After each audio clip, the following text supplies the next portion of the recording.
السلام علیکم ورحمۃ اللہ وبرکاتہ۔ میرے پیارے بھائی بہنوں، عزیز دوستو، امید ہے آپ سب خیریت سے ہوں گے۔ اللہ تعالیٰ آپ سب کو خوش رکھے، اپنی حفاظت میں رکھے۔ میرے پیارے ناظرین، بنی اسرائیل میں سے ایک شخص تھا جو 99 آدمی کو قتل کیا تھا۔ بہت بڑا قاتل تھا، بہت بڑا ظالم تھا۔ لیکن کچھ ایام گزرنے کے بعد اس کے دل میں اللہ کا خوف پیدا ہوا، اللہ کا ڈر پیدا ہوا، اور وہ سوچا کہ میں اللہ کی بارگاہ میں توبہ کروں۔ ٹھیک یہی سوچ لے کر وہ گھر سے نکل پڑا۔ راستے میں چلتے چلتے ایک شخص سے ملاقات ہو جاتی ہے۔ اس سے کہتا ہے کہ اے شخص، ذرا ادھر آئیں اور مجھے بتائیں، میں 99 آدمی کا قاتل ہوں۔ اب میں چاہتا ہوں کہ اللہ تبارک و تعالیٰ کی بارگاہ میں توبہ کروں، کیا میری توبہ قبول ہو سکتی ہے؟ اس شخص نے کہا، اللہ اکبر، تو 99 آدمی کا قاتل ہے، اب چاہتا ہے کہ تو اللہ کی بارگاہ میں توبہ کرے؟ نہیں، تمہاری توبہ ہرگز قبول نہیں ہو سکتی ہے۔ اس قاتل نے یہ بات سن کر، یہ جملہ سن کر اپنی بغل سے چھری کو نکال کر اس شخص کو بھی قتل کر دیتا ہے۔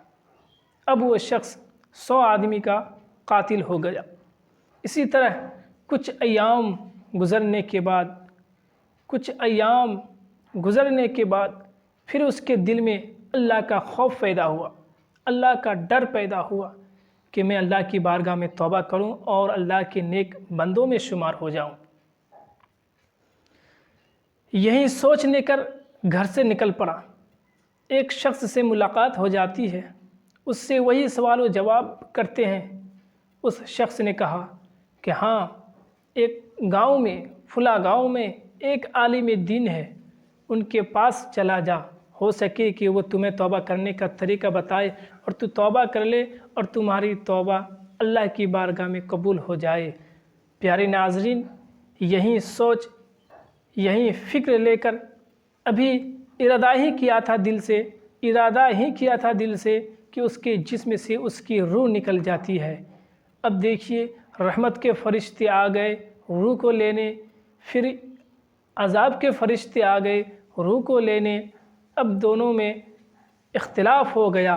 غیب سے اللہ تبارک و تعالیٰ کی بارگاہ سے یہ آواز آئی، اے میرے فرشتوں، اختلاف مت کرو، بلکہ میرا حکم مانو کہ زمین کو ناپو، اس قاتل کے پیر سے لے کر اس عالم دین کی بستی تک زمین کو ناپو۔ اگر اس قاتل کا پیر اس عالم دین کی بستی سے قریب ہے تو اے رحمت کے فرشتے، اے جنت کے فرشتے، تم لے کر جانا اسے جنت کی طرف، اور اگر اس قاتل کا پیر اس عالم دین کی بستی سے قریب ہے تو اے عذاب کے فرشتوں، تم لے کے جانا اسے جہنم میں۔ پیارے ناظرین، اتنے میں دونوں فرشتوں نے زمین کو ناپنا شروع کر دیا۔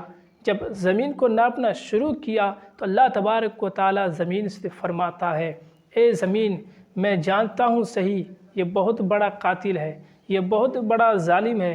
اے زمین، تو یہ نہ دیکھ یہ بہت بڑا قاتل تھا، بلکہ یہ دیکھ یہ جا رہا تھا کس مقصد سے، یہ جا رہا تھا کس نیت سے۔ اسی کی بدولت تو سمٹ جا، تو قریب ہو جا۔ پیارے ناظرین، جب فرشتوں نے زمین کو ناپا تو پتہ چلا، معلوم ہوا اس قاتل کا پیر اس عالم دین کی بستی سے قریب ہے۔ تو اللہ تبارک و تعالیٰ فرشتوں سے ارشاد فرماتا ہے، اے فرشتوں، کیا دیکھ رہے ہو؟ لے کے جاؤ اسے جنت کی طرف، میں نے اس کی ساری گناہوں کی مغفرت فرما دی ہے اور اس کی توبہ بھی قبول کر لی ہے۔ پیارے ناظرین، یہ ہے توبہ کرنے کی فضیلت۔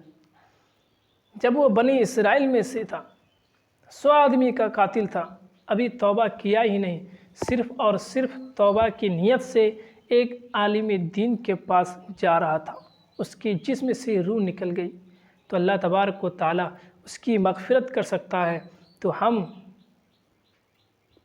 تمام نبی کی امت میں سے ہیں۔ اگر ہم اللہ کی بارگاہ میں سچے دل کے ساتھ گر گرائیں گے، اس ماہ مقدس میں استغفار کریں گے تو ضرور اللہ تبارک و تعالیٰ ہماری توبہ کو اپنی بارگاہ میں قبول فرمائے گا۔ پیارے ناظرین، اسی طرح روزانہ قرآن و حدیث کی روشنی میں اور اسلامی واقعات دیکھنے کے لیے آپ ہمارے چینل کو سبسکرائب کر کے بیل آئیکن کو ضرور دبا دیں۔ السلام علیکم ورحمۃ اللہ وبرکاتہ۔